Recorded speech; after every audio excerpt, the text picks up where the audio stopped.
इतना डीपली सुन्नतें, ये हदीस, कुरान शरीफ और इतना सब कुछ जानने को मिल रहा है कि बहुत स्पेशल हो गया है। एंड ऑनेस्टली इस्लाम इतना खूबसूरत है ना, जितने मिसकंसेप्शंस हैं वो क्लियर हो रहे हैं। बहुत लोगों के दिमाग में इस्लाम को लेकर मिसकंसेप्शंस हैं, but Islam is so beautiful. Actually each and every religion is beautiful, but Islam के बारे में जो मिसकंसेप्शंस हैं, जो बुराई फैलाई गई है, मुझे नहीं लगता it's very beautiful, honestly speaking from my heart. और समीर, ये बताइए कि जब आपने एक्स मुस्लिम बनने का फैसला अपने परिवार को बताया तो जाहिर सी बात है उनको शौक लगा होगा। मुझे ये अजीब लग रहा है कि एक शख्स जो इतना कट्टरपंथ की तरफ अग्रसर हो चुका था, इस कदर वो दीन को मानने लगा था, वो अचानक से एक्स मुस्लिम बनने का फैसला ले लेगा।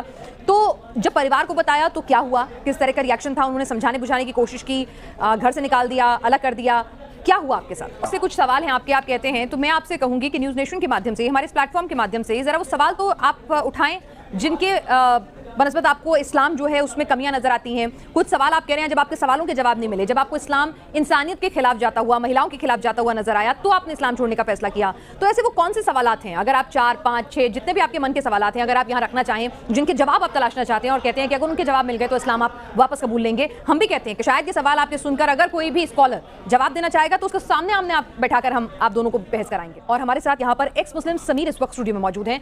समीर, आपका स्वागत है क्या कहता है इस्लाम हमारे शो में। सबसे पहले तो मैं आपसे जानना चाहूंगी, आपने इस्लाम कब तक आप एक मुसलमान रहे और कब आपने ये तय किया कि बस अब और नहीं, कब आपका मोह भंग होना शुरू हुआ इस्लाम से? जी भूमि, मैं आपको थोड़ा सा अपना बैकग्राउंड बताना चाहूँगा पहले, ताकि समझ में आ जाए। मैं एक्चुअली एक सुन्नी फैमिली के अंदर पैदा हुआ और जब मैं 7th या 8th क्लास में था तब तक मैं एक नॉर्मल बच्चे की तरह था। उसके बाद मैं तबलीगी जमात से जुड़ा और ज़िंदगी की 18 साल मैंने तबलीगी जमात के अंदर गुजारे। इस दौरान मैंने इस्लाम को पढ़ा, कुरान को पढ़ा और स्क्रिप्चर को पढ़ा, अहादीसों को पढ़ा, बहुत सारी डिफरेंट मैंने किताबों को पढ़ा। और मैंने इस्लाम की मालूमात इसलिए इकट्ठी करना चाहा कि मैं इस्लाम को और डीपली समझ करके उसको आगे प्रोपोगेट करूँ, लोगों को उसकी तबलीग करूँ और लोगों को कन्वर्ट करा सकूँ इस्लाम के अंदर। यानी आप इस्लाम के प्रचारक बनना चाहते थे और कन्वर्ट कराना चाहते थे लोगों को, आप इस हद तक आपको इस्लाम पसंद था? जी एग्जैक्टली। इवन तबलीगी जमात के अंदर हमें प्रोपोगेट ही करना होता है इस्लाम को, लेकिन वो सिर्फ मुसलमानों के बीच प्रोपोगेट करते हैं। मैं ये चाहता था कि मैं इस्लाम को इतना डीपली समझूं और उसको पढ़ूं ताकि मैं जो नॉन मुस्लिम्स हैं, गैर मुस्लिम्स हैं, उनको भी मैं इस्लाम के और दीन की दावत दे पाऊं। इसके लिए मैंने किताबों का मुताला किया, लेकिन पढ़ते पढ़ते फिर मुझे चीज़ें समझ में आने लगी कि बहुत सारे कॉन्ट्रडिक्शंस हैं, बहुत सारी चीज़ें ऐसी हैं जो ह्यूमैनिटी के खिलाफ हैं, बहुत सारी ऐसी चीज़ें हैं जो आज के हमारे समाज के साथ मेल नहीं खाती। और किताब को पढ़ते पढ़ते मुझे समझ में आया कि ये किसी खालिक कायनात की तरफ से नहीं हो सकता जो लोगों को 2 हिस्सों में बांटता है, एक मुस्लिम्स और एक नॉन मुस्लिम्स। और इसी के ऊपर मेरे कॉन्ट्रडिक्शन इकट्ठे होते गए और फिर उसके बाद मैंने इसके लिए जो है छानबीन की। मैंने दीन के जो आलिम हैं, मौलाना मुफ्ती हैं, उनसे मैंने कॉन्टैक्ट किया, अपने सवालों के जवाब तलब किए। जब मुझे कोई जवाब नहीं मिले और मैं श्योर हो गया कि ये इसी तरीके से है जिस तरीके से मैंने पढ़ा और समझा है, तब जाकर के मैंने इस्लाम को छोड़ दिया 2018 में। नहीं, कैसे सवाल थे जो मन में आए कि क्या सवाल थे आपके जो ज़हन में? काफ़ी सारी चीज़ें हैं, जैसे कि स्क्रिप्चर में लिखा हुआ है कि जो ईमान वाले नहीं हैं उनके साथ जंग करो, उनको मारो या फिर उनसे जिज़िया लो। अगर ये सारे काम नहीं करते तो उनके साथ जंग करो, और अगर वो मारे जाएं तो उनकी माएँ, बहनें, बेटियाँ जो तुम्हारे हिस्से में आए, तुम्हारे कब्जे में आए, वो सब तुम्हारी गुलाम लौंडियाँ, तुम उनके साथ जो है मुबाशरत यानी कि सेक्स कर सकते हो बिना शादी के, और उनको मार्केट में ले जाकर के बेच भी सकते हो।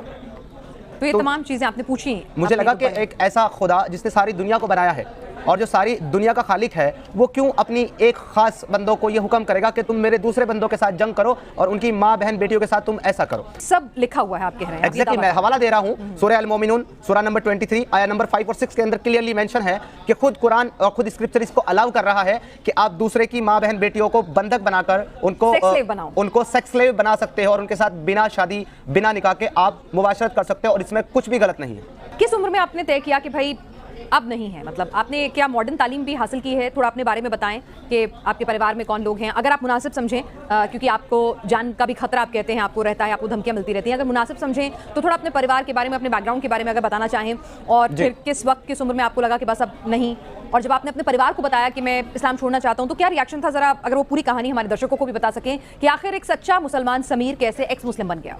जी, मैं इन शॉर्ट बताना चाहूँगा आपको।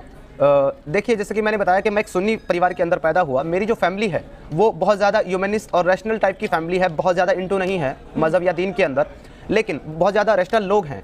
मेरी फैमिली ने कभी मुझे फोर्स नहीं किया दीन को ज़्यादा फॉलो करने के लिए, ये सब करने के लिए। मेरी अपनी खुशी से मैं तबलीगी जमात में, हाँ स्टार्ट में मुझे इन्फ्लुएंस किया गया तबलीगी जमात के द्वारा कि मैं जाऊँ, उससे जुड़ूँ, और जब मैं जुड़ा तो मैंने अपनी खुशी से मैं दीन के अंदर इंटू हुआ, और इतना ज़्यादा इंटू हुआ कि मैं अपने घर वालों को परेशान करता था कि आप टीवी नहीं देख सकते, आप बिना दुपट्टा आप घर में भी नहीं रह सकते, आप दरवाजे पे नहीं जा सकते। घर की जो वुमन थी मैं उनको परेशान करता था, घर की चीज़ें तोड़ देना, टीवी तोड़ देना, कोई मोबाइल में मूवी देख रहा है, गाना सुन रहा है, उसको तोड़ देना। इतना ज़्यादा एक नेक्स्ट लेवल का मैं मोमिन था कि मेरे सामने कोई मूवी नहीं देख सकता, टीवी नहीं चला सकता, रेडियो नहीं सुन सकता, गाने नहीं सुन सकता।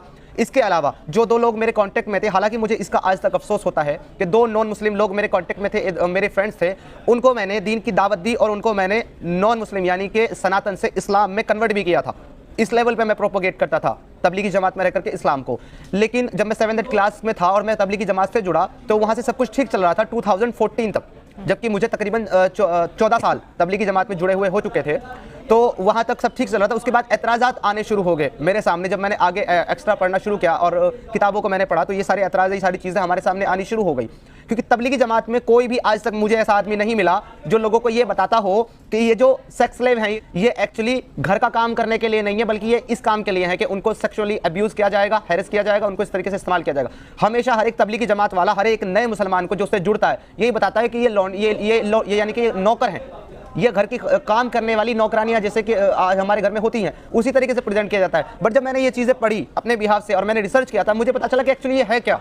और मुझे बड़ा अफसोस हुआ कि एक ऐसा दीन, एक ऐसा मजहब जो अपने आप को अमन की बात करता है, जो कहता है कि वो वुमन को इक्वली राइट्स देता है और वो उनकी इज्जत करता है, ये इस तरीके से इज्जत करता है उनकी कि उनको एक इस्तेमाल की चीज़ बनाकर, ये सारे सवाल लेकर के और भी बहुत सारे 100 बहुत सारे एतराज़ात थे जिनको लेकर के मैं इन उलमा और इन मुफ्तियों के पास गया, बट किसी ने भी मेरे सवालों का सर्टिफाइड जवाब नहीं दिया। और जब 2018 आ गया, 4 साल में इसी कश्मकश में रहा कि ये है क्या।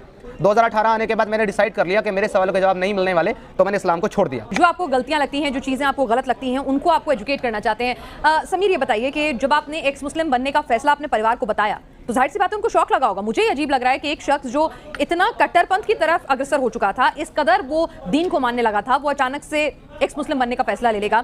तो जब परिवार को बताया तो क्या हुआ, किस तरह का रिएक्शन था? उन्होंने समझाने बुझाने की कोशिश की, घर से निकाल दिया, अलग कर दिया, क्या हुआ आपके साथ? और कौन कौन था परिवार में? किसी ने अभी रिश्ते रखे हुए हैं या आपको सबने अलग कर दिया? जी, अभी जैसे कि आपने कहा है कि अचानक से एक बदल गया, तो मैं इस बात से आपको बता देना चाहता हूं कि मैं अचानक से नहीं बदला हूं। कोई भी इंसान जो अपने दीन या अपने मजहब के अंदर इतना ज्यादा इंटू हो, वो अचानक से एक दिन में नहीं निकल सकता कि वो रात को मुस्लिम सोए और सुबह एक्स मुस्लिम उठे। ऐसा नहीं होता है, एक बहुत लॉन्ग पीरियड होता है। मेरे साथ भी ये लॉन्ग पीरियड जो है तकरीबन 4 से 5 साल का रहा। 4 से 5 साल मैं इसी की रिसर्च करता रहा कि आखिर कहीं मैं गलत तो नहीं समझ रहा हूँ, कहीं ये ऐसा ना हो जैसा मुझे समझ में आ रहा है। मैं इस पर रिसर्च करता रहा और एट द एंड जब मुझे समझ में आ गया कि एग्जैक्टली ऐसा ही है जैसा मैंने और समझा है, तब जाकर के मैंने इस्लाम को बड़ी ही मायूसी के साथ छोड़ा, स्टॉप कर दिया फॉलो करना।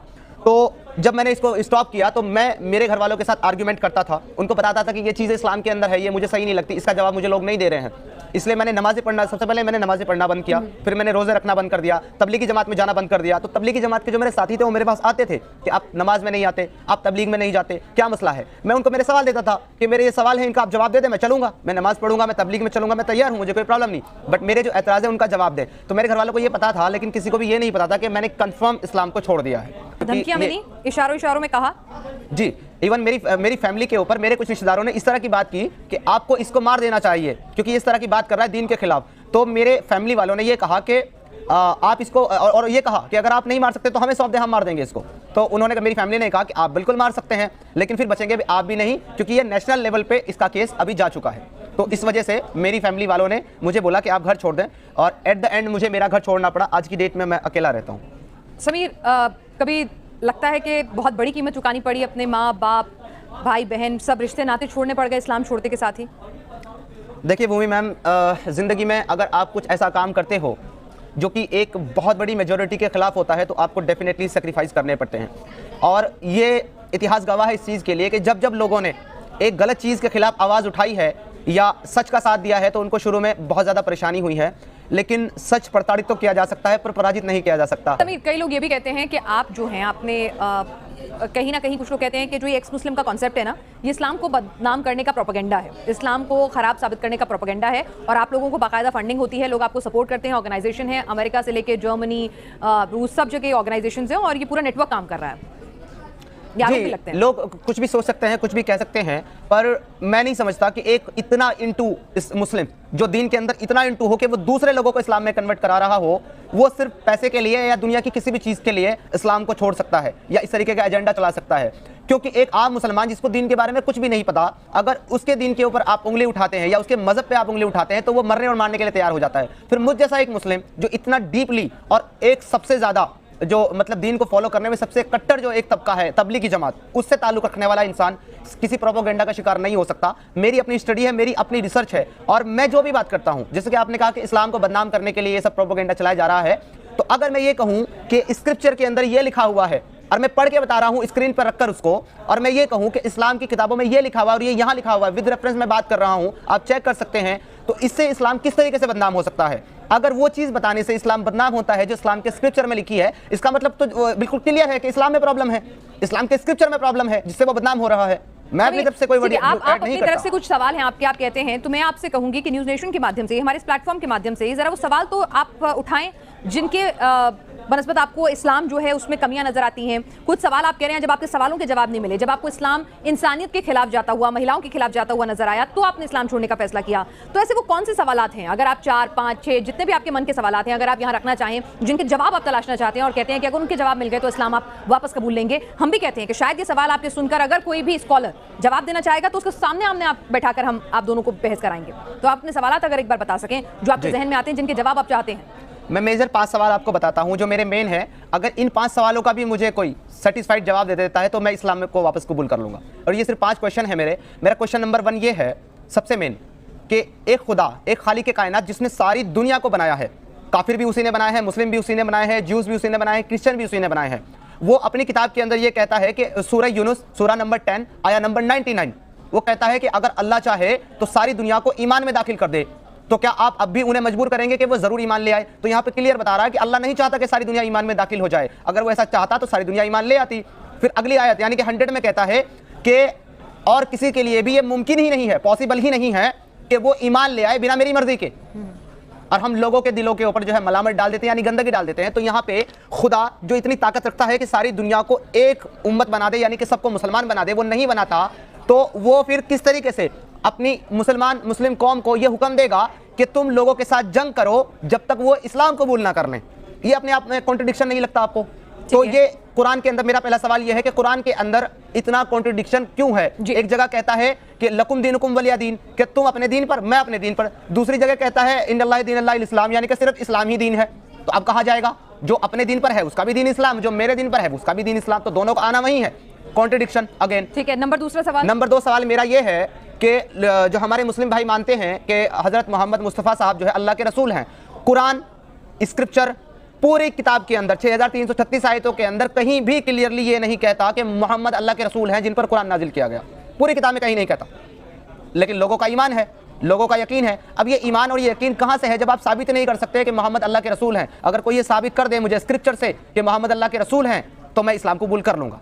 मेरा क्वेश्चन नंबर 3 ये है कि जब आप ये कहते हैं कि इस्लाम के अंदर वुमेन्स को, औरतों को बराबरी का हिस्सा दिया जाता है, उनको इज्जत दी जाती है, उनके पैरों के नीचे जन्नत है, ऐसा बताया जाता है, तो वही कुरान ये क्यों कहता है और वही किताब, वही इस्लाम ये क्यों कहता है कि मोहम्मद साहब ने कहा कि मैंने सबसे ज़्यादा जहन्नम में औरतों को देखा, और इसलिए जहन्नम में जाएंगी क्योंकि ये कम अकल हैं, इनके अंदर आधा दिमाग है और इनको पीरियड्स आते हैं मंथली, इसलिए जहन्नम में जाएंगी।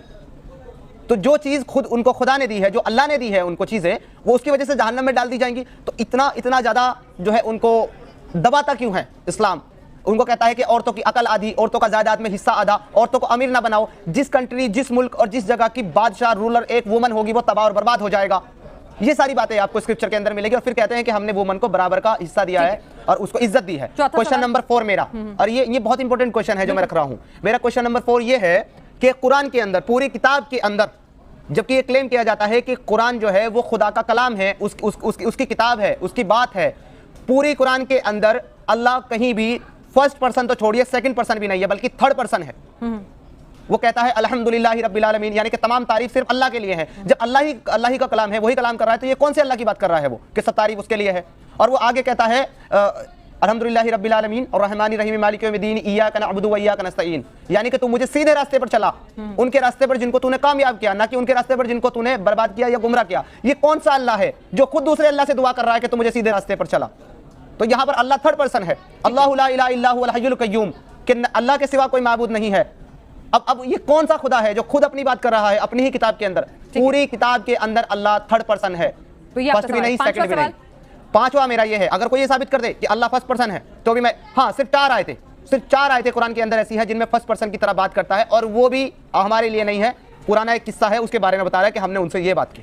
ठीक है, तो मेरा पांचवा क्वेश्चन सबसे मेन, कि एक खुदा ने जब दुनिया के अंदर हम सबको एक इम्तिहान के तौर पे भेजा है, हमारा टेस्ट ले रहा है वो कि कौन मेरा अच्छा बंदा है, कौन मेरी बात नहीं मानता, शैतान को फॉलो करेगा तो जो मेरी पैरवी करेगा, मुझे मानेगा, मैं उसको जन्नत में डाल दूंगा, और जो शैतान को मानेगा उसको मैं जहन्नम में डाल दूंगा। वो अल्लाह जो ऑल नोइंग है, जिसको सब पता है, दुनिया के बनने से पहले भी और दुनिया के खत्म होने के बाद भी, उसको टेस्ट लेने की जरूरत क्या है? वो तो सब कुछ जानता है, वो क्यों टेस्ट लेना चाहता है? और टेस्ट भी लेना चाहता है तो किस चीज के लिए? अच्छाई और बुराई के लिए, जो खुद उसने इंसान के अंदर डाली है। वो एक इंसान का टेस्ट लेता है उसको बुराई की सलाहियत दे करके। अब उसके टेस्ट में अगर वो इंसान उस बुराई का इस्तेमाल करके एक मासूम 4, 5 या 6 साल की बच्ची का रेप करता है और उसे मार डालता है, तो उसका तो टेस्ट हो गया कि वो बुरा इंसान है, उसने शैतान को फॉलो किया तो ये जहन्नम जाएगा। लेकिन इस टेस्ट में उस बच्ची ने जो अपनी तकलीफें उठाई है, उसकी जो जान गई है, इसका जिम्मेदार कौन? अल्लाह उस इंसान को बुराई की सलाहियत देकर टेस्ट लेने के लिए उस बच्ची को मोहरा बनाता है। ये मेरा सवाल है कि जब खुदा ऑल नोइंग है, सब कुछ जानता है, तो उसको टेस्ट लेने की जरूरत क्या है? ठीक है, तो ये एक्स मुस्लिम समीर के सवाल हैं, जो वो कहते हैं इस्लाम का जो भी स्कॉलर इन सवालों के जवाब से उन्हें संतुष्ट कर पाएगा, वो एक्स मुस्लिम से फिर से मुस्लिम बन जाएगा। और मैं किसी धर्म के खिलाफ या फिर ऐसा कुछ नहीं, एक किसी को चुन के बोल रहा हूँ। जो मेरे को इस डिबेट से सीखा गया, काफ़ी डिबेट में सुनता रहता हूँ, तो उसी हिसाब से मैंने आपकी चीज़ को आपको बात बताई है। तो आपको ये डिबेट कैसा लगा, उस बारे में मुझे नीचे कमेंट करके ज़रूर बताएं। और प्लीज़ जिसने भी चैनल अभी तक सब्सक्राइब नहीं करा है फ्रेंड्स, वो जल्द से जल्द जाके चैनल को सब्सक्राइब कर दीजिए। आगे भी आपको इस चीज़ के बारे में काफ़ी डिबेट सुनने को मिल सकते हैं, तो प्लीज़ जल्दी जाए चैनल को सब्सक्राइब करें। तब तक के लिए धन्यवाद, नमस्कार।